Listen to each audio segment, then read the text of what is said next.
अगर हम किसी भी चीज को या किसी भी ऑब्जेक्ट को प्रोमिनेंट शो कराना चाहते हैं या हाईलाइट करना चाहते हैं तो उसको हम स्पेसिफिक कलर दे देते हैं। अगर बॉयज और गर्ल्स जो है वो फैशन के लिए या प्रोमिनेंट करने के लिए अपने हेयर्स को डाई करते हैं। डाई को कहता है कि मैंने डिस्कस किया आपके पास परमानेंट स्टैंड और टेम्पररी स्टैंड को डिस्कस किया और ये बेसिकली कैपिटल की बुक में मेंशन है, बट पैटर्न की बुक में ये ब्लॉक्स नहीं मेंशन।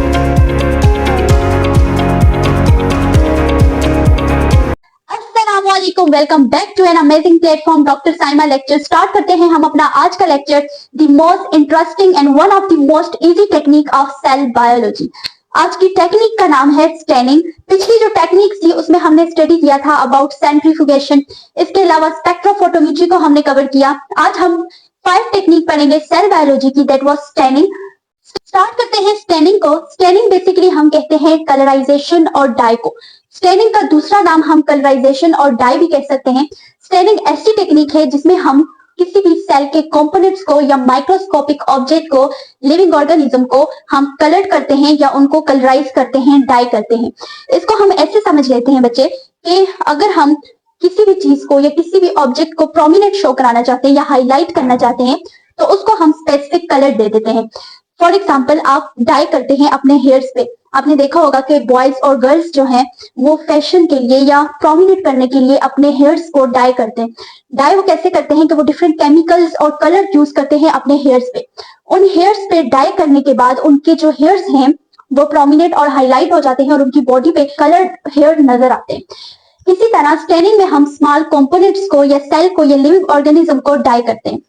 आगे हम आ जाते हैं इसकी डेफिनेशन पे। The technique in which cell और tissue are colourised with a particular stain, chemical or dye for identification. हम डिफरेंट कलर से या डिफरेंट केमिकल से, जिसको हम डाई कहते हैं, उससे कलर करते हैं डिफरेंट ऑब्जेक्ट्स को, डिफरेंट कंपोनेंट्स को, स्मॉल सेल के ऑब्जेक्ट्स को, स्मॉल सेल के कंपोनेंट्स को। हमने कहा कि हम सेल के स्मॉल कंपोनेंट्स या स्मॉल ऑब्जेक्ट्स या लिविंग ऑर्गेनिज्म हैं उनको हम कलर करते हैं। कलर हम किस लिए करते हैं? ताकि हम आइडेंटिफिकेशन कर सकें उस ऑब्जेक्ट की और उसको डिटेल के साथ स्टडी कर सकें। हमें स्टेनिंग की जरूरत किस लिए है? ताकि हम स्टेनिंग को, एक तो इसकी जरूरत हमें इसलिए है कि हम स्टडी कर सके सेल को, लेकिन सेल को हम माइक्रोस्कोप के अंदर भी तो स्टडी कर सकते हैं, हम माइक्रोमीटर से भी स्टडी कर सकते हैं। लेकिन इसकी जो मेन नीड है वो ये है कि most of the biological structures जो होते हैं वो ट्रांसपेरेंट होते हैं या कलरलेस होते हैं।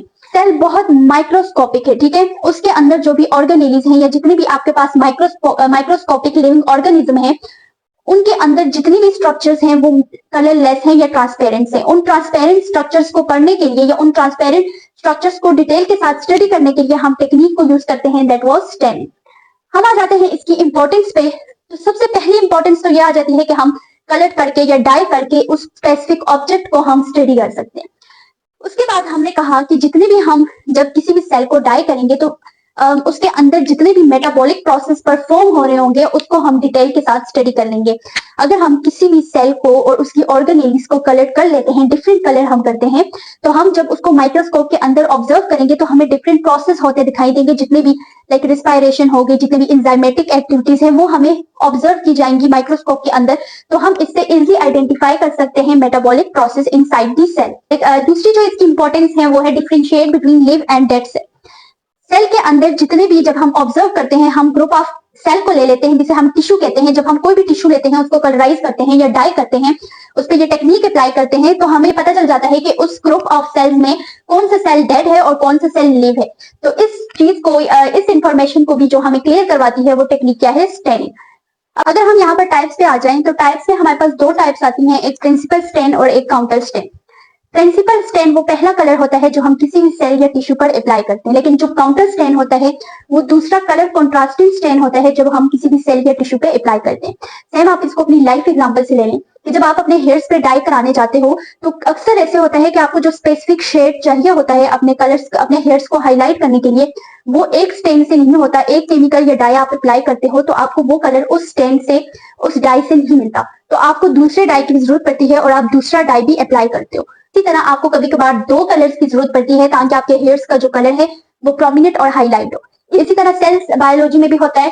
स्टेनिंग में हमें एक कलर से अक्सर शेड्स नहीं मिलते जो हमें सेल को प्रोमिनेंट कराने के लिए चाहिए होते हैं, इसलिए हम उसके साथ काउंटर स्टेन का भी यूज करते हैं। प्रिंसिपल स्टेन जो बेसिक स्टेन होता है जो आप उस सेल पे अप्लाई करते हैं, वो पहला स्टेन, वो पहला कलर जो आप सेल या टिश्यू पे अप्लाई करते हैं उसे हम क्या कहते हैं? Principal stain. और जो दूसरा है वो काउंटर स्टेन है। Counter stain stain with colour contrasting to principal stain, उसको हम क्या कहते हैं, काउंटर स्टेन।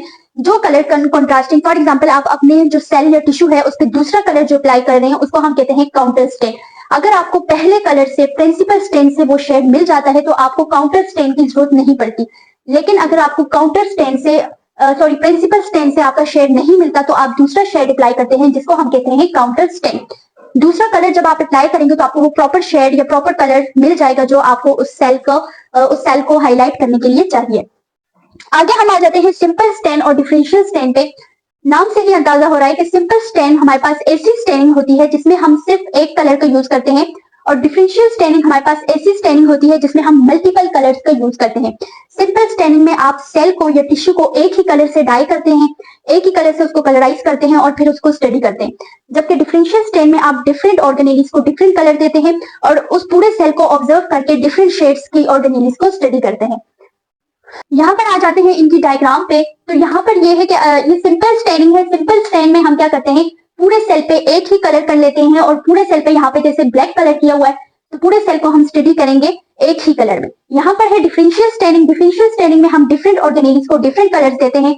लाइक जैसे यहाँ पे न्यूक्लाई को ब्लू दिया हुआ है, इंडोप्लाज्मिक रेटिकुलम को रेड, माइक्रोट्यूब्यूल्स को हमने ग्रीन कलर दिया हुआ है। सेम इसी तरह से हमने डिफरेंशियल स्टेनिंग में जो भी टिश्यू या सेल होगा उसको हमने डिफरेंट कलर्स देने हैं ताकि हम डिफरेंशिएट करके प्रॉपर्ली उन ऑर्गेनेलिज को स्टडी कर लें। हम आ जाते हैं फॉर्म्स ऑफ स्टेनिंग। तो स्टेनिंग की 4 फॉर्म्स होती हैं। स्टेनिंग 4 तरह से की जाती है।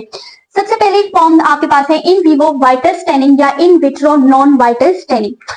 इन विवो आपके पास बेसिकली कहते हैं इनसाइड द लिविंग ऑर्गेनिज्म और इन विट्रो कहते हैं आउटसाइड द लिविंग ऑर्गेनिज्म। जबकि वाइटल का मतलब होता है जो चीज आपके लिए हार्मफुल नहीं होती और वाइटल जो हार्मफुल होती है। इसको हम स्टडी करें तो stain use directly on living organism inside the living system. Stain use in lab on dead cell और टिश्यू। इन विवो या वाइटल स्टेनिंग में हमारे पास जो भी स्टेनिंग होती है वो लिविंग ऑर्गेनिज्म के लिए हार्मफुल नहीं होती। अब जो भी केमिकल्स या कोई भी डाई यूज करते हैं वो लिविंग ऑर्गेनिज्म के लिए हार्मफुल नहीं होते। फॉर एग्जाम्पल आप किसी भी यूनिसेलुलर ऑर्गेनिज्म पे कोई भी डाई अप्लाई करते हो, आप बैक्टीरिया ले लें, जब आप उस पर कोई भी डाई अप्लाई करते हैं तो अगर वो स्टेन या वो कलर या वो डाई ऐसा कलर है जो बैक्टीरिया को खत्म या डेड नहीं करेगा, बैक्टीरिया को उससे कोई नुकसान नहीं होगा, तो उस स्टेनिंग को या उस केमिकल को हम कहते हैं इन विवो या वाइटल स्टेन या वाइटल स्टेनिंग। इसके अलावा इसके बरअक्स जब आप कोई भी केमिकल या कोई भी स्टेन अप्लाई करते हैं किसी भी यूनिसेलुलर ऑर्गेनिज्म पे या सेल और टिश्यू पे, अगर आपकी स्टेनिंग से आपके सेल से वो सेल, आपकी कलर से वो सेल या वो टिश्यू या जो भी यूनिसेलुलर ऑर्गेनिज्म है अगर वो डैमेज हो जाए या उसको कोई भी नुकसान पहुंचे तो उस स्टेनिंग को हम कहते हैं इन विट्रो या नॉन वाइटल स्टेनिंग। यहाँ पर जो वाइटल वर्ड है उसका मतलब हमने ले लिया not harmful to living cell, जबकि नॉन वाइटल आपके पास हार्मफुल होती है। ये केमिकल डाइज हार्मफुल होते हैं जो आपके सेल को किल कर देते हैं। उसके बाद हम आ जाते हैं परमानेंट स्टेनिंग और टेम्पररी स्टेनिंग पे। परमानेंट और टेम्पररी स्टेनिंग पे हम आ जाते हैं। परमानेंट स्टेन आपके पास ऐसे स्टेन्स होते हैं जो प्रॉपर परमानेंटली होते हैं। आप अगर अपने हेयर्स पे डाई भी कराएं तो कुछ ऐसे होते हैं जो आप सिर्फ फंक्शंस के लिए करते हैं, 2 से 3 घंटे तक रहते हैं, लेकिन कुछ ऐसे होते हैं जो थ्रू आउट 3-4 मंथ्स तक रहते हैं। तो सेम यहाँ पे भी परमानेंट स्टेन्स वो होते हैं जो लॉन्ग लास्टिंग होते हैं, जो आप अप्लाई करते हैं किसी भी ऑर्गन एरिया पे तो वो लॉन्ग लास्टिंग रहते हैं। जबकि टेम्पररी स्टेन ऐसे स्टेन्स होते हैं जिसको जब आप अप्लाई करते हो अपनी सेल या टिश्यू पे तो वो शॉर्ट टर्म के लिए होते हैं, थोड़ी देर बाद वो डिसअपीयर हो जाते हैं और जो ऑर्गन एरियाज या जो भी सेल है वो दोबारा से कलरलेस हो जाती है। यहाँ पर हम डिस्कस करेंगे सर्टन स्टेन्स को, कुछ डाई और कुछ कलर्स को हम डिस्कस करेंगे। हम यहाँ पर परमानेंट और टेम्पररी स्टेन को डिस्कस करेंगे जो हम सेल और टिश्यू को स्टेन करने के लिए यूज करते हैं। यहाँ पर आ जाए तो सबसे पहला जो आपको यहाँ पर जो ब्लॉक्स शो हो रहे हैं उसमें सबसे पहला जो कलर है एनिलीन ब्लू, जो कि ब्लू कलर देता है और ये यूज किया जाता है फंगल हाइफाई के लिए। यहाँ पर जो मैं एग्जांपल आगे समझाऊंगी तो ये यहाँ पर ये जो पहला डाई किया गया है वो वही एनिलीन ब्लू किया गया है जो कि कलर देता है फंगल स्पॉट्स को ब्लू कलर। दूसरे में हम आ जाते हैं बोरिक्स कैरामाइन जो कि पिंक कलर देता है और न्यूक्लाई के लिए यूज किया जाता है। इसके बाद फिलगन स्टेन आ जाता है जो रेड और पर्पल कलर देता है और बेसिकली डीएनए के फ्रेगमेंट्स के लिए यूज होता है। इसके बाद इयोसिन आ जाता है। इयोसिन जो है वो पिंक और रेड कलर देता है और ये यूज किया जाता है साइटोप्लाज्म के लिए। फिर आ जाते हैं हम यहाँ पर टेम्पररी स्टेन में। जो टेम्पररी स्टेन है उसमें सबसे पहला आपके पास आ जाता है aniline sulphate. Aniline sulphate yellow colour देता है और बेसिकली इसको लिग्निन में यूज किया जाता है। लिग्निन जो है वो सेल वॉल में भी प्रेजेंट होता है और डिफरेंट कंपोनेंट्स में प्रेजेंट होता है जिसमें जिसकी आइडेंटिफिकेशन के लिए आप एनिलीन सल्फेट का यूज करते हैं। उसके बाद आ जाता है आयोडीन सोल्यूशन। आयोडीन सोल्यूशन यहाँ पर भी मैंने मेंशन किया हुआ है। आयोडीन सोल्यूशन जो है ब्लू और ब्लैक कलर देता है स्टार्च को। स्टार्च बेसिकली पोटैटोज के अंदर प्रेजेंट होता है। आयोडीन सोल्यूशन जो है वो ब्लू और ब्लैक कलर देता है। अक्सर आपने देखा होगा कि जब आप पोटैटोज को ज्यादा देर तक छोड़ें तो उनका कलर ब्लैक हो जाता है। तो ब्लैक उनके कलर इसलिए हो जाता है कि उनके अंदर स्टार्च प्रेजेंट होता है। तो अगर हमने स्टार्च की आइडेंटिफिकेशन करनी है तो हम उसको जो जिसके अंदर भी हमने स्टार्च की आइडेंटिफिकेशन करनी है उसको हम आयोडीन सोल्यूशन के साथ इंटरेक्ट करवाएंगे और फिर हमें अगर उसका कलर ब्लू और ब्लैक हुआ तो ये हमें आइडेंटिफाई कराता है कि इसके उस जो स्पेसिफिक हमने ऑर्गेनेलिया कंपोनेंट लिया है उसके अंदर स्टार्च प्रेजेंट है।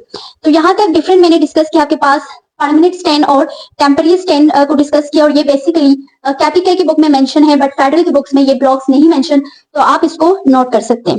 इस डायग्राम को देखें तो यहाँ पर हमने एनिलीन ब्लू यूज किया है। ठीक है, हमने यहाँ पर पिक्चर में पढ़ा कि जो एनिलीन ब्लू है उसको हम यूज करते हैं किसके लिए, फंगल के स्पोर्स के लिए। तो अब हम उन्हें अगर उनकी आइडेंटिफिकेशन करनी है या उनको हाईलाइट करना है या उनको स्टडी करना है तो हम स्लाइड पे एक स्लाइड लेंगे जो किसकी होगी, फंगल स्पोर्स की। उसको हम यहाँ पर एनिलीन ब्लू को यहाँ पर ड्रॉपर की मदद से स्टेन कराएंगे, यहाँ पर उसकी स्टेनिंग करेंगे। उसके बाद जब हम माइक्रोस्कोप में उस स्लाइड को ऑब्जर्व करेंगे तो वो हमें सारे ब्लू कलर में नजर आएंगे। सेम इसी तरह यहाँ पर जो भी डीएनए की फ्रेगमेंट्स है वो हमें किसमें, पर्पल और रेड कलर में दिखेंगी। सेम इसी तरह आगे हम जाते हैं तो हमने यहाँ पर न्यूक्लियस को ले लिया, न्यूक्लाई को ले लिया। न्यूक्लाई बेसिकली न्यूक्लियस के अंदर प्रेजेंट होता है। न्यूक्लाई को हमने मीट करवाया मिथाइलिन ब्लू के साथ। ठीक है, इसको इंटरेक्ट करवाया मिथाइलिन ब्लू के साथ। मिथाइलिन ब्लू अप्लाई करने के बाद जो भी न्यूक्लाई है उसका कलर हमें ब्लू दिखा। ठीक है, जो भी न्यूक्लाई ब्लू है उसका कलर ब्लू दिखेगा। आगे हम चले जाते हैं आयोडीन सोल्यूशन पर। तो ये भी स्टेन है, इसको हम जब हमने स्टार्च पे अप्लाई किया तो हमें जो स्टार्च है वो ब्लू और ब्लैक कलर में उसको हाईलाइट किया गया। ब्लू और ब्लैक कलर का शेड हमें स्टार्च में दिखा। तो ये 4 एग्जांपल्स थी आपके पास स्टेनिंग की। हम स्टेनिंग को सिंपली स्लाइड्स के ऊपर करते हैं। इसके लिए कोई भी इस तरह की स्पेशल टेक्निक नहीं है आपके पास। आपको सिर्फ सिंपल तरीकों से आप स्टेनिंग को कर सकते हैं और बहुत सिंपल सा प्रोसेस है स्टेनिंग का। तो ये थी आपके पास बहुत इजी और बहुत इंटरेस्टिंग टेक्निक। नेक्स्ट टेक्निक हम डिस्कस करेंगे इलेक्ट्रोफोरेसिस को। तब तक के लिए अल्लाह हाफिज।